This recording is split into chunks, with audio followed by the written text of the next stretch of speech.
Hello guys, welcome back to my channel PN handmade. So ఈరోజు అయితే ఇంకొక business ఐడియాతో మీ ముందుకు వచ్చేసాను అనమాట. So not only silk thread bangles అండి, ఇప్పుడు బ్రేస్లెట్స్ కూడా చాలా ట్రెండింగ్లో ఉన్నాయి. సో బిజినెస్ కూడా బాగా నడుస్తుంది అనమాట. సిల్క్ థ్రెడ్ బ్యాంగిల్స్ చేయలేము అనుకున్న వాళ్ళు ఈ బిజినెస్ అయితే ఇమీడియట్గా స్టార్ట్ చేసేసుకోండి. చాలా అంటే చాలా ట్రెండ్లో ఉన్నాయి ఇప్పుడు ఈ ప్రజెంట్ అయితే.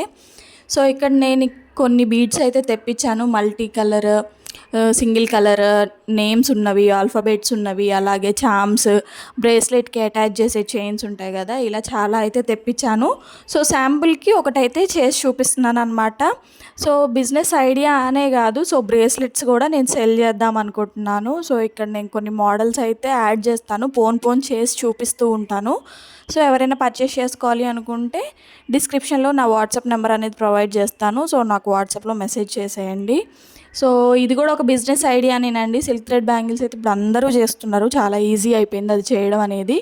సో ఇది ట్రై చేయడం అయితే బెటర్ అని నాకు అనిపిస్తుంది అనమాట. సో ఇక్కడైతే నేను మా బాబు పేరుతో అయితే బ్రేస్లెట్ చేస్తున్నాను.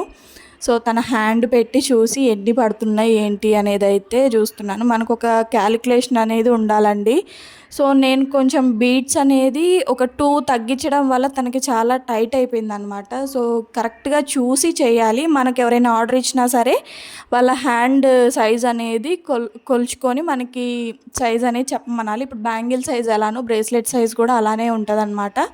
కాకపోతే బ్యాంగిల్ అనేది లూజ్గా ఉంటుంది, బ్రేస్లెట్ అనేది మనకి చేయికి టైట్గా ఉంటుంది. కాబట్టి ఒక 2-3 బీడ్స్ అయితే తగ్గించేసుకొని చేసుకోవచ్చు అనమాట. సో ఇక్కడ నాట్ వేసే దగ్గర కూడా చాలా జాగ్రత్తగా ఉండాలి. ఈ నాట్ వేయడానికే నాకు 10 మినిట్స్ పట్టింది. సో చాలా టైట్గా ఉందా లేదా అని చెక్ చేసి నేనైతే ఇలా చేశాను అనమాట. సో మీరు కనుక నా ఛానల్ ఫస్ట్ టైం చూస్తున్నట్టయితే please do like, share and subscribe. So మన బ్రాస్లెట్ ఎలా ఉంది అనేది నాకు కామెంట్ బాక్స్లో కామెంట్ చేయండి. సో బిజినెస్ ఐడియా మీకు నచ్చిందా నచ్చలేదా అనేది కూడా నాకు కామెంట్ బాక్స్లో కామెంట్ చేసేయండి. నెక్స్ట్ ఏం బిజినెస్ ఐడియా చెప్పాలి అనేది నాకు మెసేజ్ చేసేయండి. Thank you for watching.